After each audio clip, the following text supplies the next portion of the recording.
I've got a team and a play style that every Raid Shadow Legends player is going to want to have on their account. I'm going to explain why. I'm going to show you an example of a team like this. I'm talking about a hybrid dungeon farming team that can both grind gear from dungeons and also XP for leveling up champions at the exact same time. And the reason this is so important is because a lot of times in Raid during fragment events or fusions or specific things going on in game where you have to acquire resources over time, given that there's tournaments and events going on that synergize with it, you'll see situations like this where we've got a fusion going on and there's a champion training tournament happening at the exact same time that there is a dragon tournament happening. Well, you can see this one here ended, but they were live at the same time for like a day or two, where you can really triple dip and get a bunch of points all at once. Because what happens is you do get a little bit of XP when you are dungeon farming. It's obviously not as good and energy efficient as leveling champions in the campaign,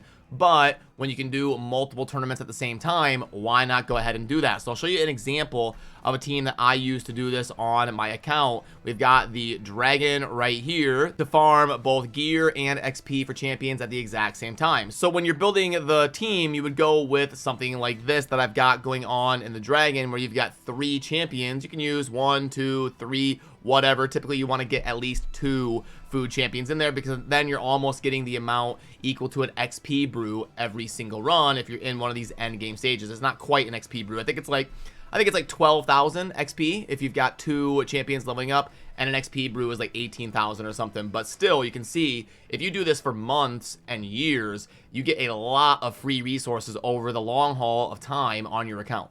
But specifically for this dragon team, basically what I'm doing is I'm having 2 champions clear the content. Theodore and Nishak are both amazing for this. They do great in the dragon, lots of bombs and poisons and damage over time and detonations and abilities to really blast through waves and also the dragon. And then I need a toughness champion that helps make it 100%. So I can put in Elva or Mithrawa or anybody that helps kind of give me HP, give me shielding, cleanse, debuffs. Tahanarok would be a good choice. Just any really good support that enables my 2 damage clearers to clear the content. So once we've got our 3 main champions placed that we're going to clear the content with, we slide in a couple food champions that we want to level up, and then we're off to the races and we're rolling with our team of 3 champions to clear the dungeon, and then 2 food champions as a hybrid gear farming, XP farming team. So I'm guessing this is probably going to take around, I'm going to say like 2 minutes and 17 seconds, something like that. But usually my goal with a hybrid team like this is if I can get to anywhere around 2 minutes, that's fine, because I'm not only farming gear, but I'm also getting XP as well. So, you know, like the best possible team I could build for Dragon Hard 10 would be somewhere around a minute or something. So it's worth it if I can get anywhere around 2 minutes, because I'm kind of doing 2 or 3 different things at the same exact time. And there's going to be a little bit of RNG. I'm sure sometimes I do this, the run might be 1:40, and then sometimes I do this, the run might be 2 minutes and 30 seconds. You get something like this where the Venus barely lives, and it costs me about 10 to 12 seconds. And usually I'll get to the boss at about 1:15, 1:18, something like that. And then we'll have it down somewhere, you know, just over 2 minutes. So here we go. We got a bunch of debuffs placing and Nishak popping off.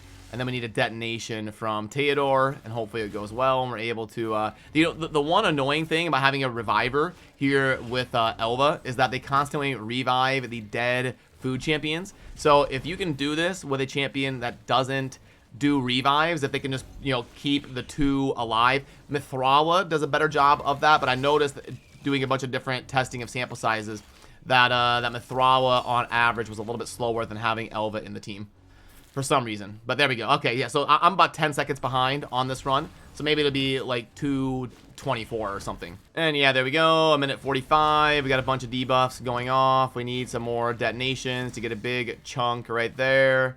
And we weren't able to get a brimstone on there, which really hurts. It's going to cost me a little bit. And here we go. The next pop will do it. Not that bad for how the waves went, honestly. I thought I was going to be more around like 2:30 or so. But we still ended up keeping it around, what, 2:14 or something like that? Oh, no. 2:07. So, yeah, really not a bad run considering how bad the waves went. But, yeah, I'm just trying to get as close to 2 minutes as I can with my 3 clear champions. And then you can see all of that XP I got. Both those cold hearts went to level 4 just from this one dungeon run. So that means I've got a team here that can both finish something like the Dragon Tournament going on while also helping me make progress for a champion training tournament that's happening, and I can really double dip and get multiple points for different things at the same exact time and be very energy efficient.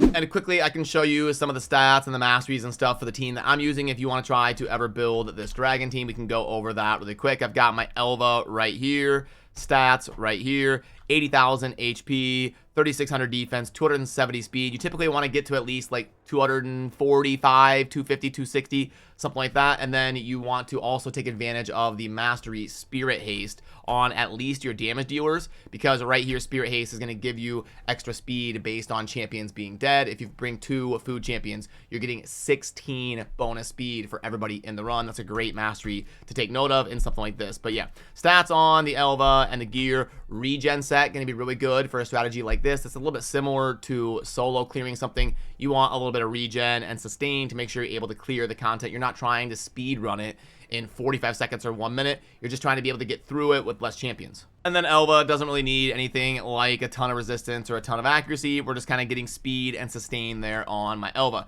Then for the Theodore, I can go ahead and pull him up. So here we go with Theodore, and as you can see, just kind of a general setup where I'm trying to hit different stats of getting him a decent blend of sustain and enough accuracy and speed to be relevant in the Dragon 10 content. Now, you are going to want, for Dragon 10 hard, about 435 accuracy. You can see I've got 507 here on my Theodore with 62,000 HP, 4,700 defense, and he does also, just in case you're curious, he scales with defense, remember, so you don't need a ton of attack or something on Theodore because he is a defense scaling champion who gets the majority of his damage from poison sensitivity, and then also the detonating of different poisons on enemies. And then for Nishak here, I did have him in a regeneration set. Now, you can go with regeneration on both of your clearers if you can get enough damage to do so. I didn't have enough good regeneration gear lying around to also get Theodore in the regeneration set, but that would be a great option. But it is a 100% win rate with Elva in there. She's an amazing support that can help kind of revive in a sticky situation and make it 100%. But we've got Nishak right here. You do kind of want to get a little bit of attack on him, but you don't have to get like 8,000 or anything to be efficient on Nishak. He's still going to do a ton of damage, and you saw in the run that he keeps up with Theodore just fine. Then on the masteries, you see we're taking advantage of the Spirit Haste, and then also Giant Slayer right here. And that is because this A1 here is a triple hitter. Whenever you have a default that is a triple hitter, sometimes that Giant Slayer can be a really good option. And then, yeah, for the stats on the Nishak right here, I've got the 70,000 HP with the 2,800 defense, and then the rest into attack, getting up to the 4,100. Now, technically, my accuracy is a little bit low at 368. I should bump that up a little bit here by min-maxing the gear, but the run is going perfectly fine. It's a 2-minute, 100% win rate, and I'm able to farm Dragon 10 perfectly fine, bringing the food champions along for the ride. And I'll probably do a video like this for each of the dungeons, this one being the Dragon 10 hard and the team that I use to hybrid farm both XP and gear, but we're going to need videos like this for the other dungeons where it's relevant as well. So I'll keep you in the loop on those teams. Let me know what champions you use for strategies like this down below. There's lots of really good options. You don't have to use these 3 champions. There's lots of ways to play around with this, and there's other champions that can do very good in the scenario. You basically just kind of want to go with a strategy like you saw here in the video, where you have the 2 damage dealers, then the 1 support to really enable them in something like the Dragon. But it can definitely change based on the dungeon, and I will cover the teams that I'm using here on my account to be as efficient as possible in these different dungeons during the events when we can double dip during fusion events. So I appreciate all of you. Remember to subscribe down below if you enjoy daily Raid Shadow Legends content, and I will see you soon in the next video. Thanks. Peace.